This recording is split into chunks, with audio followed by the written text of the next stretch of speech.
And in work, I began to give lectures. And interestingly, it's not just all those metrics. My mental energy, my joie de vivre, my productivity, everything shot up. And as engineers in work began to come to the lectures, you could see weight dropping all around the plant. And the managing director, this is a fact, we had banned all third-level education unless it directly related to our specific business. Our new CEO basically was a cost-cutting crazy guy.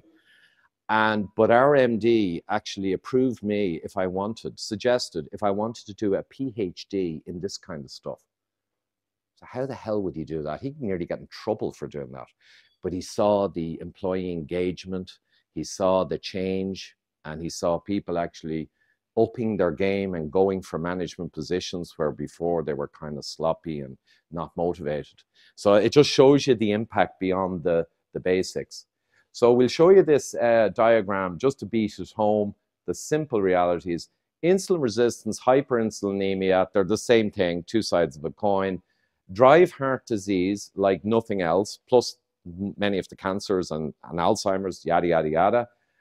Unfortunately, insulin resistance decreases your HDL cholesterol, your good cholesterol, and it increases small dense LDL, and it can move around the bad LDL number.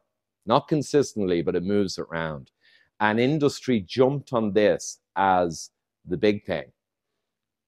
But they didn't realize, or when they did, it was too late because the money was being made from this. They're proxies. Cholesterol system is a proxy for what is, in truth, the real deal. And the real deal, of course, is the insulin resistance, hyperinsulinemia pathology that's really driving the bus.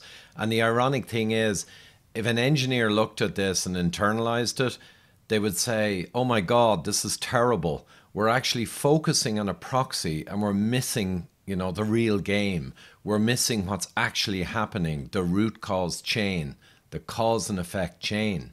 Let's listen to the experts. So there's 5 algorithms around the world that are used to decide whether or not you should go on medication for life. So they're a big deal, 30, 40 years development in them, and you put in the cholesterol and other factors and it gives your 10-year risk for a heart attack. And therefore you can make a decision whether preventative meds are needed.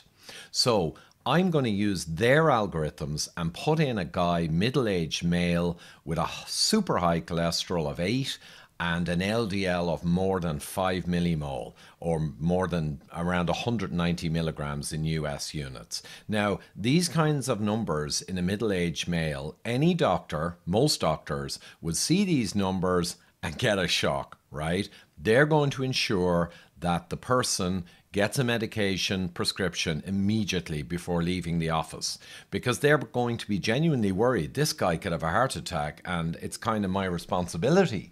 So the prescription will be given, the person will go out with meds. But what if I put in the numbers to their algorithms such that this person is not insulin resistant? So you can put in no diabetes, you can put in no hypertension, like he's got good blood. You can put in the numbers such that you know that this person you're putting in is not insulin resistant. You know what the algorithms come out with? They come out with 3%, 4% risk. So 5% risk in a 10-year risk is too low to medicate. So their own algorithms validate what I'm telling you.